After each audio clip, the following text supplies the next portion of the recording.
Welcome to English Podcast for You. I'm Maria, and I'm so excited to have you here. Whether you're just starting to learn English or looking to improve your skills, you're in the right place. Don't forget to subscribe, like, and hit the notification bell so you never miss an episode. Let's learn together and make English fun and easy. Hello, beautiful people. Welcome back to another episode. Today, I want to share a story that many of you might relate to. It's about someone who had a very common problem.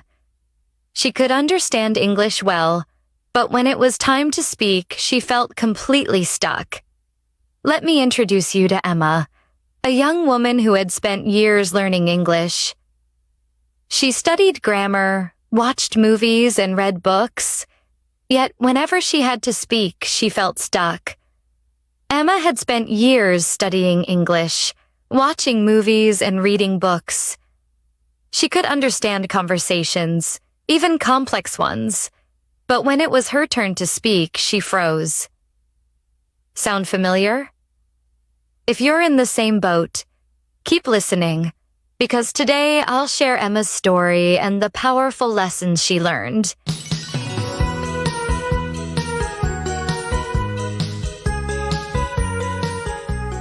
Emma had always loved English.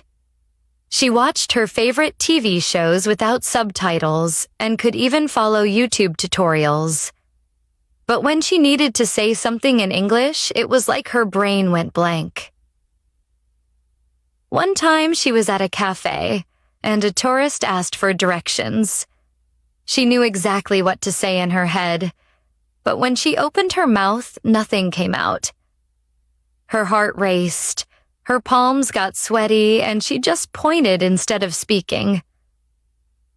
That's when she realized something important. Understanding English and speaking it are two different things. If you don't practice speaking, your brain won't get used to forming sentences in real time. Just like learning to ride a bike, you need practice, not just watching others do it. So, dear listeners, if you're focusing only on listening and not speaking, try to incorporate speaking practice into your daily routine. Start with small sentences. Repeat what you hear or describe things around you. The more you speak, the more comfortable you'll become. Emma's biggest fear was making mistakes. What if she said something wrong? What if people laughed at her? This fear kept her quiet for years. One day, she decided to change that. She started small, talking to herself in English at home. She described what she was doing. I am brushing my hair. I am making tea. At first, it felt silly, but slowly words started coming more easily. She discovered that talking to herself was one of the best ways to break the fear of speaking. The more she did it, the more natural it felt. So please don't let the fear of mistakes stop you. Every mistake is an opportunity to improve. Embrace it. Try speaking out loud even if you're alone and allow yourself to make mistakes. Over time, you'll notice how much more natural it feels to speak. Emma knew she needed real conversations, so she joined a language exchange app. She met Jake, a friendly native English speaker who wanted to learn her language too. At first, she only typed messages because she was too nervous to talk. But Jake encouraged her to try voice messages. The first time she sent a voice message, she replayed it 10 times before hitting send. But guess what? Jake didn't care about her mistakes. He understood her and replied with encouragement. That's when Emma realized how helpful it is to find someone to talk to, even if it's just online. A language partner, tutor, or even a speaking club can help you gain confidence. The more you talk, the easier it gets. Find a language partner or join a speaking group. Speaking with others helps you build confidence and gives you a safe space to make mistakes without judgment. Whether it's online or in person, having someone to talk to can make all the difference. Emma realized that part of her problem was that she always translated in her head before speaking. This made her sentences slow and unnatural. So, she started thinking in English. Instead of translating, "I need to buy groceries," she trained her mind to think directly in English. Over time, this helped her speak more fluently without pausing too much. She found that stopping translation and thinking directly in English made a huge difference. When she saw something, she named it in English.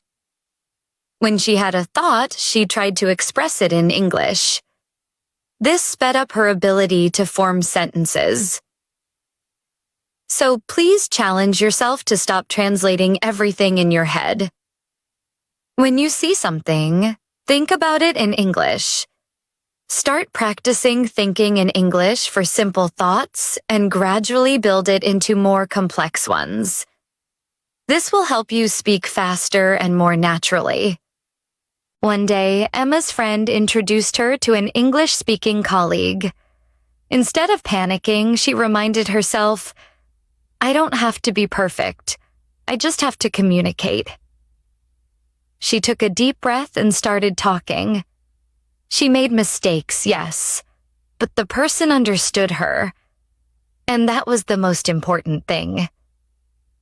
That's when she realized that communication is more important than perfection.